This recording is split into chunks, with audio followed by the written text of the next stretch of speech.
Salve macacada! Bem-vindos a mais um Estandarte Preto e Branco. Primeiramente, feliz ano novo. Esse é o primeiro vídeo, espero estar junto com vocês durante o ano de 2020 inteiro. Esse é o primeiro vídeo do ano. E hoje o assunto principal do vídeo é a Copa São Paulo de Futebol Júnior, a Copinha.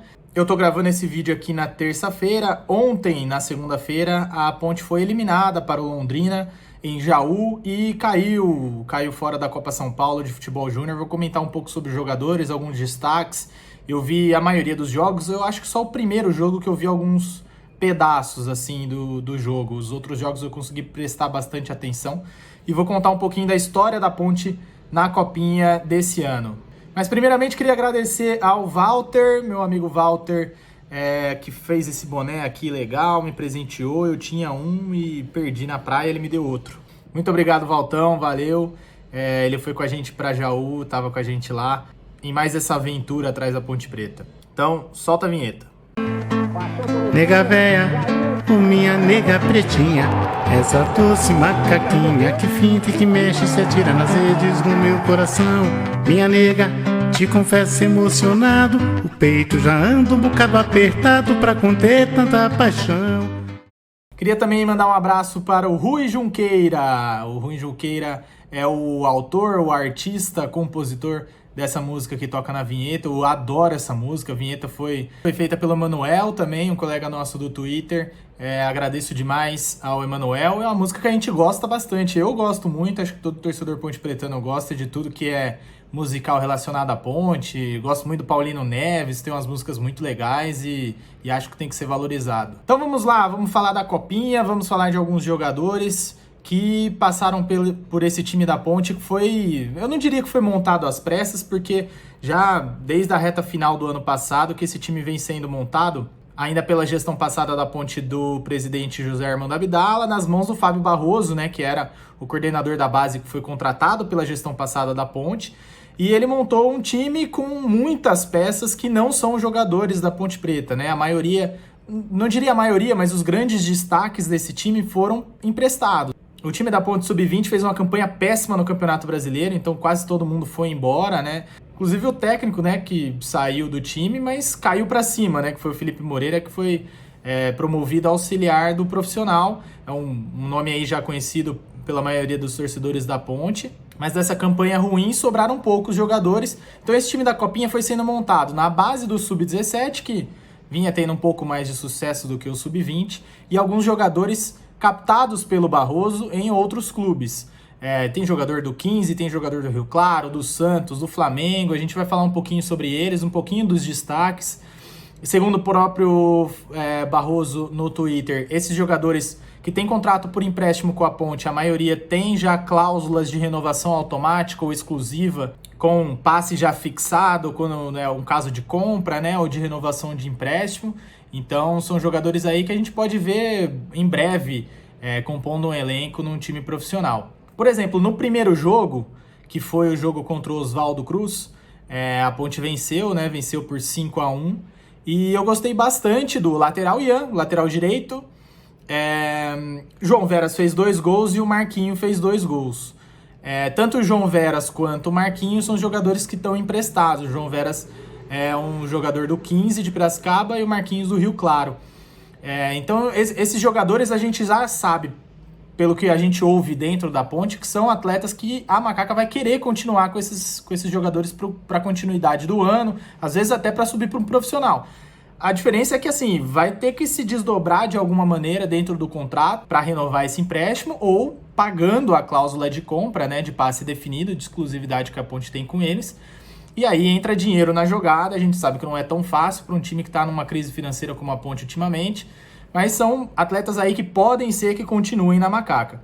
No segundo jogo, né, que foi a derrota para o Londrina, ainda na fase de grupos, eu achei assim, interessante porque o time estava bem armado taticamente, saindo bem para o contra-ataque. Foi até melhor do que foi nesse jogo da terceira fase.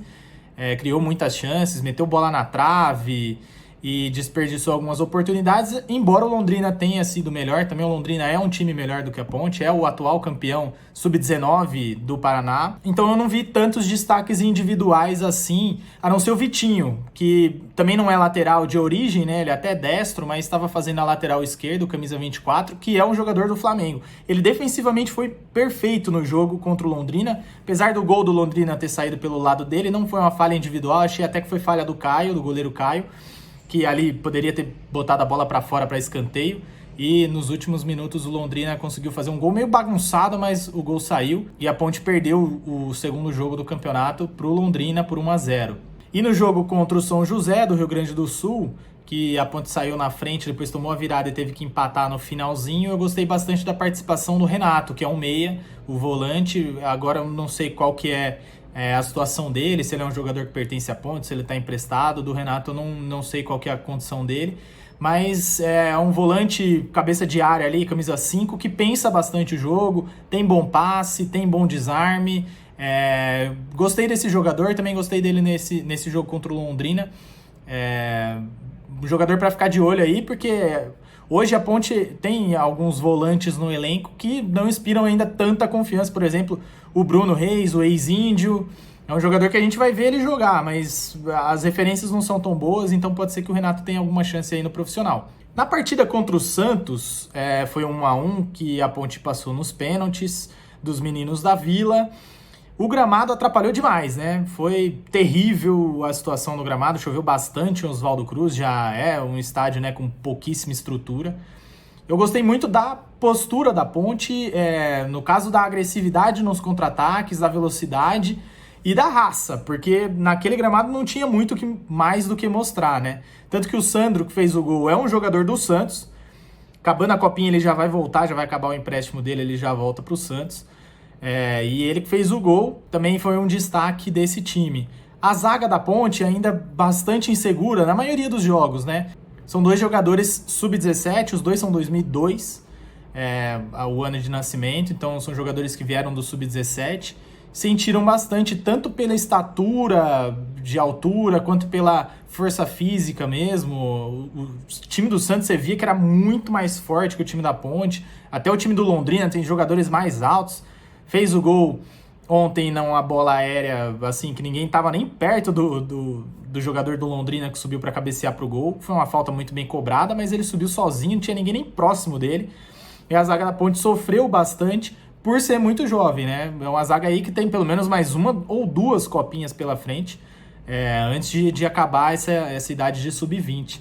Então é uma zaga que tem muito que evoluir ainda, e acho que esse foi um dos pontos fracos da Macaca, para ter saído ainda cedo. Até achei que a Ponte foi mais longe do que eu esperava, como o time foi montado meio que de última hora, não era um time que estava jogando muito junto. Eu achei um time bem armado pelo Sandro Forner, elogiei o trabalho dele no meu Twitter, e chegou até longe, meio que aos trancos e barrancos, passando com um empate contra o São José com um pênalti já ali depois dos 40 do segundo tempo. Passou do Santos nos pênaltis com uma participação excelente do Caio. Esse sim é um goleiro que é 100% da Ponte Preta, segundo o clube. Defendeu 3 pênaltis na segunda fase contra o Santos. 3 pênaltis bem defendidos, assim, nada que foi muito mal cobrado pelo jogador que cobrou. Ele foi lá e buscou, mas faz defesas difíceis a rodo. Salvava a zaga da Ponte meio ingênua ali em vários momentos. É outro nome que aí a gente tem que ficar de olho. A Ponte está muito bem servida de goleiro. E talvez o que tenha faltado contra o Londrina no jogo de ontem para ter saído com a classificação foi um pouco mais de coragem de ganhar o jogo, né? Você via que os dois times estavam um com medo do outro. Na verdade, eu não sei se era nem com medo do outro time, era com medo deles mesmos cometerem algum erro ali, que entregasse o jogo. E o jogo ficou muito morno, principalmente no segundo tempo. Foi um jogo fraco tecnicamente, de emoção e tal. E achei que faltou um pouco para a Ponte ter um pouquinho mais de coragem, não precisava se abrir, lógico. Era um time que estava jogando contra um time melhor, sabia que era um time superior, mais entrosado do outro lado, mas que poderia ter tentado algumas coisas mais agressivas durante o jogo. Faltou um pouquinho de um camisa 10 ali que chegasse com aproximação de pisar na área. O Igor Maduro, que foi o camisa 10, o jogador com mais cancha ali do time mesmo, com perdão no trocadilho, o jogador mais maduro do time, você via mas ele é um volante, né? Um segundo volante no máximo. Ele ainda faz o primeiro volante também. O jogador tem uma força física e não tem uma intensidade de camisa 10 moderno que chega, faz uma tabela, pisa na área, faz o gol. Ele teve 2 vezes chance de fazer o gol no segundo tempo. E uma ele chutou para fora com o pé esquerdo, era um lance meio difícil mesmo de finalizar, e a outra ele não bateu pro gol, a bola que estava no pé direito dele, ele tinha tudo para fazer o gol, e ele não teve esse cacuete de definição para meter a bola para dentro. Até me falaram no Twitter, o Thiago Gomide me falou no Twitter que a culpa não é dele, né? A culpa é de quem colocou ele como camisa 10, concordo. É falta de um camisa 10 ali para colocar no lugar, colocaram um jogador mais experiente, tecnicamente a gente sabe que ele tem bons dotes, mas faltou um pouquinho disso daí e acabou pagando preço, né? Também vi no Twitter, agora não lembro quem foi que falou, que a Ponte jogou mais ou menos como joga o time profissional do Kleina, né? Faltou um pouquinho de coragem, um pouquinho de jogo pra frente para ganhar. Tem alguns clubes que se espelham muito nos times profissionais, no desenvolvimento da base, com o mesmo estilo de jogo. Acabou sendo mesmo a cara do Kleina, principalmente no final do ano passado da Série B, que foi bem ruim, um time bem morto. E acho que faltou um pouquinho disso, um pouquinho mais de garra, um pouquinho mais de vontade de vencer para a Ponte ter batido Londrina. E se encerrou, acho que até positivamente, com alguns ganhos, essa copinha, mesmo que tenha acabado um pouquinho cedo, do que até a gente achou, eliminou o Santos, vai embora, mas um pouco até melhor do que eu tinha pensado, do que esse time poderia desenvolver durante a Copa São Paulo de Futebol Júnior de 2020.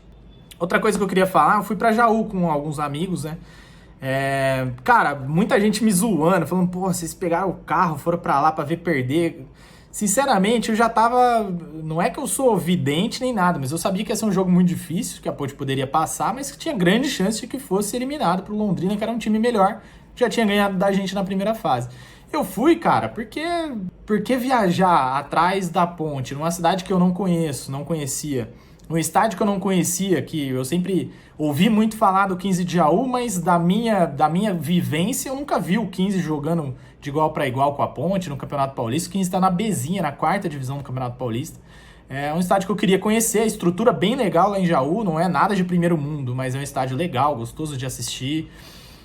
Foi uma experiência muito legal e, cara, eu recomendo demais, assim, que vocês se importem um pouco menos com o resultado do jogo. Eu sei que é difícil a gente ficar puto, eu falo por mim, eu fico puto mesmo. Ontem eu não fiquei, mas normalmente eu costumo ficar. Mas, cara, viaje, vai atrás do seu time, vai atrás da Ponte, faz o TC10, vai pro estádio, toma uma cerveja, toma um Guaraná, quem não gosta de beber, mas acompanhe o seu time no estádio, cara. Isso não tem preço, é muito gostoso, é muito melhor do que ver na TV, você extravasa. No fim, uma viagem super legal, que a gente se divertiu, a gente foi dando risada, voltamos dando risada, comemos bem lá em Jaú. Espero agora no Paulistão poder ver alguns de vocês aí em outros estádios pelo Campeonato Paulista, pelo interior de São Paulo. Infelizmente a gente não pode ver jogo na capital, né? É isso, um abraço macacada, me perdoem pelo sumiço, mas é que nessa época do ano não tem muita coisa acontecendo. Esperei aí o jogo derradeiro da Copinha para fazer um compilado geral, e falar um pouquinho para vocês do que eu achei do time da Copa São Paulo desse ano. Um abraço, até a próxima, valeu pela audiência, é nóis!